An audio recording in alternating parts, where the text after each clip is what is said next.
How's it going, Knicks fans? Welcome back to Fireside Knicks. If you are new to the channel, make sure to hit that like and subscribe button. We appreciate the support and love coming off another big Knicks win. Without Jalen Brunson, without Julius Randle, the boys got it done. And Obi Toppin, Quentin Grimes, Emmanuel Quickley, what a game from that trio right there. Wow, 138 points, led by just ridiculous performances all around. Toppin finishes with 31, Grimes at 36, Quickley at 39. I mean, what more can you ask of these guys who really aren't starters? Like Quentin Grimes is the closest to being a starter. Obviously, Quickley, that Sixth Man of the Year award kind of finalist and what we hope to be a winner. We're excited about it.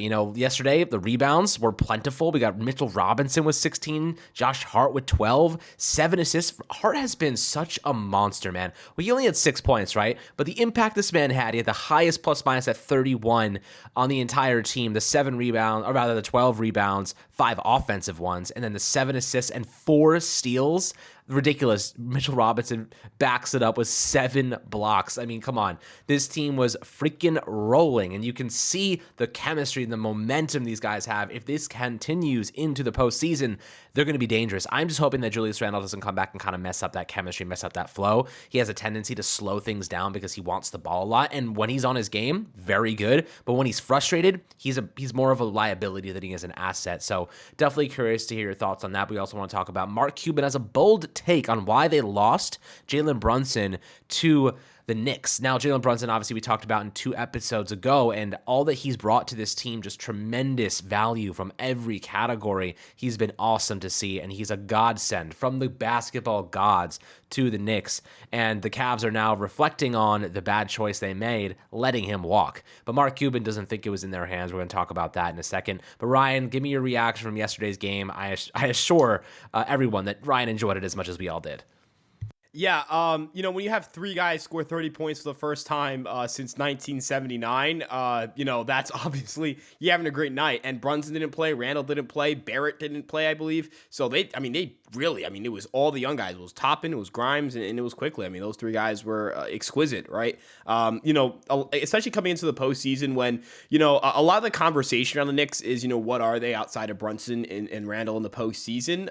They just showed you what they are without those guys in the postseason. They still have plenty of depth. They still have plenty of young guys who can step up. Quentin Grimes, I think he's been more aggressive with scoring, and I love to see that because he's shown off some incredible athleticism. I mean, that dunk he had, I didn't think he was capable of making a play that athletic. I'm not saying I was selling him short or anything like that, but that's special right there. But overall, I'm really impressed by how this team has continued to play. I mean, they didn't just score; they just beat down on that Pacers defense. And I understand the Pacers aren't world beaters, but for the most part, the Knicks were playing a team that, if that was their lineup every day this year, Knicks fans would say this team is that would be like a 20-win team at best or something like that. This team absolutely crushed yesterday. Their young talent's great. The depth is excellent. And I cannot wait to talk about those comments from Mark Cuban because I definitely have a lot to say about that. Yeah, very, very interesting. Mark Cuban chimes in on the Jalen Brunson situation, and they're feeling the pain of not having one of the best players in the league right now, top 25 player this year, as you mentioned a couple days ago. And Jalen Brunson, for what he's done on this Knicks team, he's averaging, more assists, more points, obviously, more shot attempts, but he's converting more. His numbers are off the charts, and the Knicks haven't had a point guard of this quality in a very long time. We knew this was a missing piece, but everything is also coming together. Quickley has taken an astronomical step forward this year. I mean, a lot of people were talking about trading Quickley, trading Barrett, trading some of these guys in the offseason for a guy like Donovan Mitchell.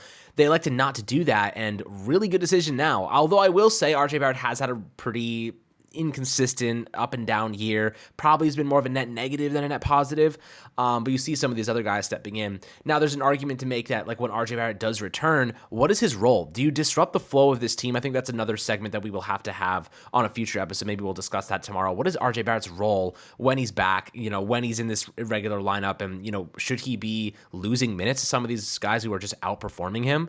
I think it is a conversation to have as we head into the postseason. But Mark Cuban follows up Luka Doncic saying, we miss Jalen Brunson, man. He was such a great leader for us. He was such a great player for us. He had all the positive things to say. And then Mark Cuban, being the billionaire owner he is, goes out and says something negative and says, the parents stole him away from us, right? The exact quote that he drops is, things went south when the parents got involved. His dad, Rick Brunson, New York hires him as an assistant coach in June. NBA announces in December that they stripped the Knicks of their 2025 second-round pick, and the exact quote from the league is, "This outcome reflected a finding following an investigation that the Knicks engaged in free agency prior to involving Jalen Brunson, prior to the date when such discussions were permitted." But they were talking to his dad, and they give his dad a job to kind of skirt around those things. They still lose a second-round pick, whatever. Second-round picks are like a dime a dozen in the NBA, and nobody cares about them. They end up not really panning out anyway, so I don't give a crap. I will give up 10 second-round picks for Jalen Brunson and engaging in talks prematurely. I don't care, man. He's such a good player for us. But Mark Cuban has a bold take saying that the parents get involved, and he's not wrong, right? That Rick Brunson really facilitated that entire move, and I freaking love Rick for that. I would freaking give him a high five right now if he was standing next to me. Thank you for engaging with the Knicks prematurely, because, sir, you helped us regain our freaking respect in the NBA. You brought us a lot of happiness. I freaking love that dude as much as I love Jalen, just because he brought his son here, man. And obviously he gets paid in the process, and that was a big contract the Knicks gave him, but it's panning out big time. So, what are your thoughts about Mark Cuban saying that the parents got involved and things went south rather quickly? He could just go out and be like, hey, I'm really happy for Jalen. He was such a good player for us. We didn't do enough to keep him around, and I'm really happy for him and his success in New York. But instead, tries to kind of blame it on his dad, blame it on his parents, and ultimately, I think Jalen's happy being here in New York and doing some really great things in the best city in the world. Yeah, the thing I'll say when it comes to Mark Cuban is you had his bird rights. You could have given him more money than the Knicks could have offered. You could have outbid the Knicks with the Knicks not even having a shot to, match that number, and you didn't, right? If Jalen Brunson was as important to you as you want to say, you would have done that, right? When something is important to you, you will do anything it takes, or you'll do a lot of things to make sure it happens, right? Or make sure that you retain that important thing. It's okay to admit it. Mark Cuban, you undervalued Jalen Brunson. A lot of people undervalued Jalen Brunson. A lot of people laughed at the Knicks for giving him over $100 million. And now it looks like a bargain. Now it looks like a steal. Now it looks like an underpay. Just because you went out and traded for Kyrie Irving and traded a lot of your depth to try to make up for Jalen Brunson, and it's blown up in your face, doesn't mean that you have to go out and try to make it seem like it wasn't your fault. At the end of the day, the Knicks did, the Knicks did tamper with Jalen Brunson. But as you said, I'll trade his 2025 second round pick for Jalen Brunson. That's nothing to me. If you told me the Knicks, had to trade, if you told me the Knicks traded for Jalen Brunson at the deadline, before he turned to a free agent for that 2025 second round pick and then extended him, that would have been a massive success for the Knicks. So taking that second round pick, and I'll throw it away. I don't even care about that pick. But at the end of the day, the Knicks, people need to just give the Knicks credit for identifying that Jalen Brunson would progress in a system that would make him more ball dominant, and identifying that this was a really good NBA player and kind of a selfish superstar. Jalen Brunson is alongside Julius Randle. We know Julius Randle is pretty ball dominant. RJ Barrett can be pretty ball dominant at times as well. Emmanuel Quickley has done great whenever Jalen Brunson is out. But do you see Jalen Brunson making quotes to the media, or do you see Jalen Brunson upset with his playing time, or do you see Jalen Brunson upset when Julius Randle goes out and scores 40-something? No, because that's the guy Jalen Brunson is. He's an excellent guy. There's a reason Luka Doncic, and we talked about this previously, why he misses him so much. There's a reason why Mark Cuban is trying to save his butt on a misevaluation on Jalen Brunson, because he looked pretty dumb now for not valuing him properly. Again, we can sit here and talk about as many quotes as we want. When someone's important to your franchise, you keep them around, right? And the Mavericks had every advantage to keep him around. They could have offered him more money than the Knicks could have, and they didn't. So end of the day, I'm not going to sit here and allow someone to try to make it seem like the Knicks, were malicious in their intent, or Rick Brunson was malicious in his intent. He gave advice to Jalen Brunson. It was good advice because now his numbers are up. He's getting paid, all that stuff. He's in a situation where he's thriving.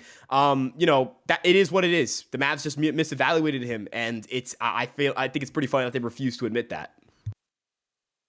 I know, right? It's kind of crazy, but at the end of the day, everything happens for a reason, and Jalen Brunson was meant to be a New York Knick. And, you see what he did in Dallas, right? You see the chemistry that he had with Doncic and the way that they played off one another and how much better they were because they maintained that pace of the game. And, Jalen Brunson is one of the better players when it comes to taking charges. And that's kind of a defensive stat that goes under the table. But he is such an impact and a force. And you want to know what I love about Jalen Brunson the most? The guy is quiet, right? He goes out, he lets his actions speak louder than his words. That is something that we haven't had in New York in a very long time. Players love to talk here. Players love to get themselves in trouble. If you're a Yankee fan, go look what Aaron Hicks said last week. If you're a Giants fan, go look what, I don't know, DeAndre Baker goes to a gun party. And then you have, like, OBJ's comments from the past obviously have rubbed people the wrong ways. He had the interview with ESPN that was like, well, okay, maybe that wasn't a good idea. But you look at a lot of players over time in New York, and so many of them just can't keep their mouths shut. And just be a good player. Let your actions speak. If you let your actions speak, I promise you, fans will adore you. And Jalen Brunson is in the spotlight right now for the best of reasons. He's quiet. He's humble. He's kind of like Eli Manning during the Super Bowl years in terms of like just shows by example. Show us, lead by example. And he goes out there and he leads by example. And you know who falls into line behind him? Emmanuel Quickly. You want to know who falls in line behind him? Quentin Grimes, Obi Toppin. These young guys trying to find a name for themselves in the NBA. Notably Quickly, I'm going to point out as a big one here. I guarantee you Quickly has been learning from him. You know what I mean? Jalen Brunson's type of guy. Maybe he's quiet on the court, but I promise you, like, guys like Quickly are soaking up all that information, how to maintain the pace of a game, what they're looking for, what he can do. One of the best lineups that the Knicks have is when Brunson and Quickly are on the floor at the same time. That's one of the best offensive and defensive combinations when they're on the floor at the same time. So you see the efficiency that they bring, but it's a beautiful thing. It's a beautiful sequence and strategy they've been implementing to get the most out of these players. And the Knicks at times this season haven't played like a team, but when they are, they're very dangerous. And this team can beat anybody. I think that we've seen them beat the Celtics in overtime, double overtime. We see them come out victorious against the Cleveland Cavaliers, who we got coming up in the first, playoff series. We can beat these teams if we play together and we play the basketball that we see the last couple days, and then you inject our top talents, Brunson, Randall, back into the mix. You're going to see a really good basketball team. You're going to see a really good product, and one that we haven't seen in New York in quite a long time. We thought the Nets were going to have that with the, Kyrie and Harden and KD, and you see the big names. But you know what we're learning now? You don't need big names to be successful. You need to have a team. You need to have guys that play well with one another. Jalen Brunson brings that level of chemistry and the fact that he elevates everybody's play around him. That's what great players do. They elevate everybody around them. And the thing about some of those individual talents is that they're only good when they're given the ball. Jalen Brunson is so good at facilitating and letting other people succeed because he draws so much attention. He draws so much defensive attention to him with his shooting and his ability to drive the lane and to make really difficult shots that it opens up guys in the corner. Quentin Grimes in that corner is lethal. Julius Randle's had a couple games where he went like parabolic from beyond the arc. And then, you see other guys just stepping up and having really good games. And Josh Hart, really good compliment, just great teammates. The Knicks have built a culture. Jalen Brunson fits into that culture like a puzzle piece. And that's really what we've noticed. And the Mavs are staring at themselves like, damn it, like we just missed out big time. We just let someone walk away that was half of our culture, and you're seeing that culture deteriorate on the defensive side in the locker room. Like, they're all questioning, why are we not good? Like, why are we bad? They're not even, I think as of yesterday, they weren't even in the playoffs. You know what I mean? So like, you're looking at a team that's borderline not in the postseason, and they have some of the best players on the planet. Luka and Kyrie, that team with those two guys not in the postseason, that's insanity. You know what I mean? So you look at a guy like Brunson, you say, wow, look at the impact he left behind when he departed Dallas and came to New York, and then what he brought with him. It is quite tangible, it is quite intangible, and it's quite awesome. So I'm excited to see what he can do. But guys, I'd love to hear your perspectives below in the YouTube comments. Make sure to drop those. Always happy to have good conversation. As always, make sure to like and subscribe. Let's go freaking Knicks. Let's enjoy the rest of this regular season as we head into the postseason and hopefully collect some dubs. We are excited about it. We got you guys covered on the daily with Knicks updates and news. Love ya. Enjoy the rest of your day, and we'll catch you guys in the next Fireside Knicks episode.